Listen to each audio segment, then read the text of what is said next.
Heute bauen wir den Arbeitsspeicher einer Synology um. Prinzipiell ist dieser Vorgang mit allen Synologies zu machen, hier im Beispiel von einer DS815 Plus. Und wir erweitern den aktuellen Speicher von 2 GB auf 16. Dazu müssen wir als allererstes die Festplatten rausbauen. Das geht ja relativ einfach. Wichtig dabei, die Reihenfolge der Platten sollte nicht verändert werden, damit man einfach ein bisschen mehr Platz hat. Alles raus. Gut. Als nächstes muss das Gehäuse aufgeschraubt werden. Das mache ich, indem ich hier die Schrauben löse.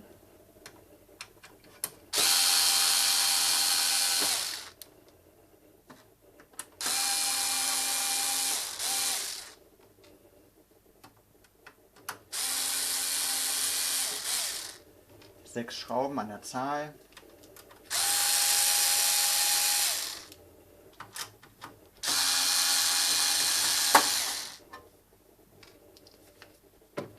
Gut zur Seite legen, dass man sie wiederfindet.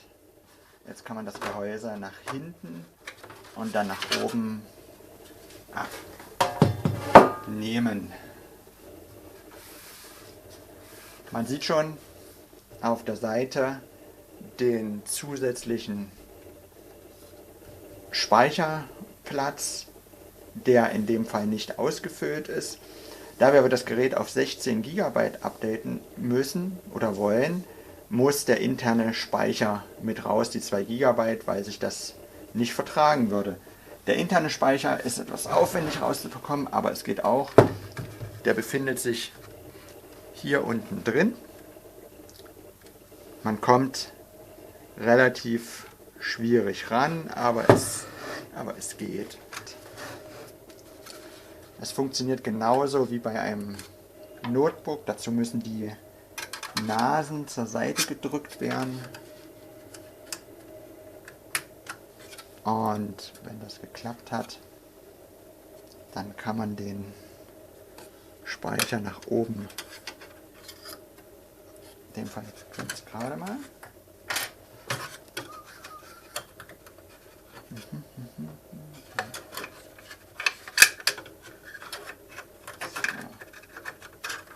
so, da ist der Speicher, der Originalspeicher. Den kann man sich gut aufheben, weil nur mit dem hat die Synology noch Garantie. Der Speicher kommt wieder an seine gewohnte Stelle. Einmal durch. Jetzt muss er hier reingesteckt werden. Man sieht es auch schon. Er muss wieder an die Position rein, wo er hin muss. Und jetzt braucht man ihn nur noch nach hinten drücken. Und er klickt in seine Position. Überprüfen, dass die Nasen eingeschnappt haben. Und dann ist der interne Speicher schon gewechselt. Der zweite Riegel, analog hier eingesetzt, 30 Grad ungefähr reinstecken und einmal klicken und schon ist der Speicher eingebaut. Das Gehäuse wird wieder aufgesetzt mit etwas Druck.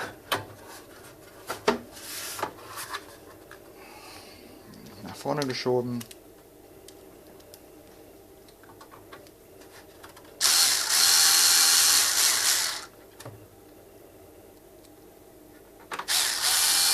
Und dann die Schrauben wieder eingeschraubt.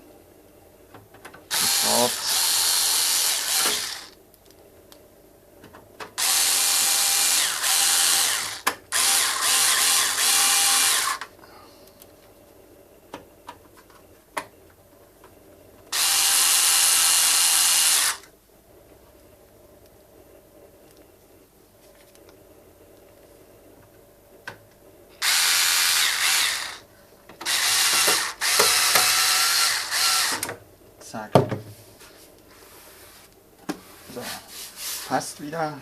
Und jetzt kann man die Cases wieder alle reinstecken.